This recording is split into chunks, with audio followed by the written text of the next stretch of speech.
আমি কেন ভয় পাবো? তা তো আজ রাতেই টের পাবি। এমন ভাবে বলছিস মনে হচ্ছে তোর কয়েকবার হয়ে গেছে, সেজন্য তুই সবই জানিস।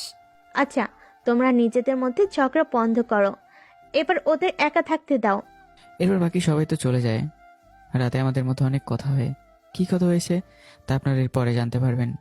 কেননা এখন যদি বলে দেই তাহলে সমস্যা হয়ে যাবে অনেক বেশি, সেজন্য আর বললাম না। পরের দিন সকালে ঘটে আরেক ঘটনা। আর কি কি হয়েছে সেগুলো তো আপনারা জানেনই, তাই আর বললাম না। তো এই ছিল ঘটনা। এবার বাকিটা গল্পের সাথে থাকলে জানতে পারবেন। এবার বর্তমান। তা আপা, এরা কি সত্যি বলেছে এই ছেলেটার সম্পর্কে? ইরার বাবা তো চুপ হয়ে আছে, আমাকে বাকিরা অপমান করতে থাকে। কেননা যখন ওরা জানতে পারে যে আমার $1 দেওয়ার মতো সামর্থ্য নেই। আমি বুঝি না আব্বু, তুমি জেনে শুনে এর মতো একটা ফকিরের কাছে ইরার বিয়ে দিলে। ইরা আমার মেয়ে, আর আমি ওকে যার সাথে খুশি তার সাথে বিয়ে দিব। এতে কারোর যদি কোনো আপত্তি থাকে এতে আমার কিছু করার নেই। আকাশ ওর স্বামী, আর ওকে এটা মেনেই চলতে হবে, থাকতে হবে ওর সাথে। না বাবা, আমি ওর মতো একটা ফকিন্নিকে স্বামী হিসেবে কখনোই মানবো না। সে তোমার ইচ্ছে, তবে ওকে স্বামী হিসেবে মানা ছাড়া তোমার হাতে আর কোনো উপায় নেই। তাছাড়া তোমাকে যা বলার জন্য এনেছি, আকাশ আজকে থেকে এই বাড়িতেই থাকবে। ওর যেহেতু ঘর নেই, সেখানে আজ থেকে ইরার সাথে ওই ইরার রুমেই ঘুমাবে। ওর মতো ছেলেকে আমি স্বামী হিসেবে মানি না। আমি ওকে ডিভোর্স দিয়ে দিব।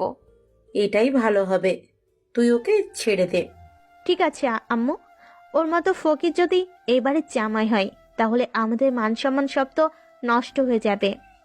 আমি আজকে এই উকিলের সাথে কথা বলে ইরা তোর ডিভোর্স নেওয়ার ব্যবস্থা করতেছি। এদিকে সবার কথা শুনে আমার চোখের পানি ঝরতে থাকে। কেননা এরকম ভাবে আমাকে অপমান করবে তা আমি কখনো ভাবিনি। তারপর আমি বের হয়ে যেতে চাইবো, তখন ইরার বাবা আমাকে বাধা দেয়। কোথায় যাচ্ছ তুমি?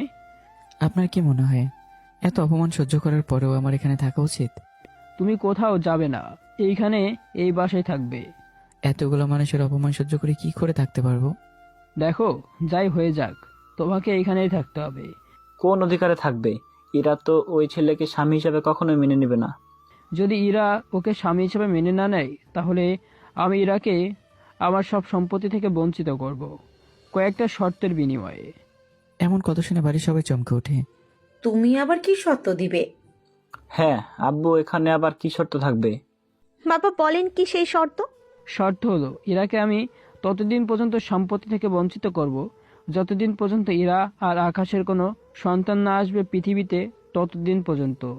বাবা, আমি ঠিক বুঝতে পারিনি তুমি আসলে কি বলতে চাইছো, একটু বুঝিয়ে বলো তো।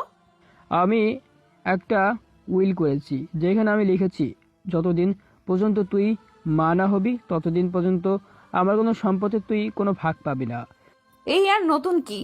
ওকে ডিভোর্স দিয়ে আমার যাকে ভালো লাগে আমি তাকে বিয়ে করে এরপর যখন আমাদের সন্তান হবে তখন তো ঠিকই ভাগ পাবো। সমস্যাটা ওইখানেই। ওখানে আবার কি সমস্যা? তুই যে সন্তানের মা হবি আর ওই সন্তানের বাবা আকাশ হতে হবে, তাহলে তুই আমার সম্পত্তির ভাগ পাবি।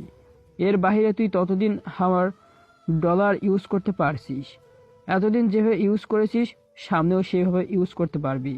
এটা নিয়ে কোনো সমস্যা নেই, কিন্তু আমি যা বলেছি সেটাই হবে। ইরার বাবা এমন কথায় বাকিরা সবাই অবাক হয়, সাথে আমি নিজেও অবাক হই। কেননা এরকম কথা কোনো বাবা যে তার মেয়েকে বলতে পারে তা আমার কেন আপনাদের মধ্যে হয়তো অনেকের জানা ছিল না। কিন্তু কি করবে, উনি যে চায় এরা ভালোভাবে দিন কাটাক, কিন্তু কেউ তো জানে না ওনার এই চাওয়ার মাঝে যে এরা শোকটা আছে।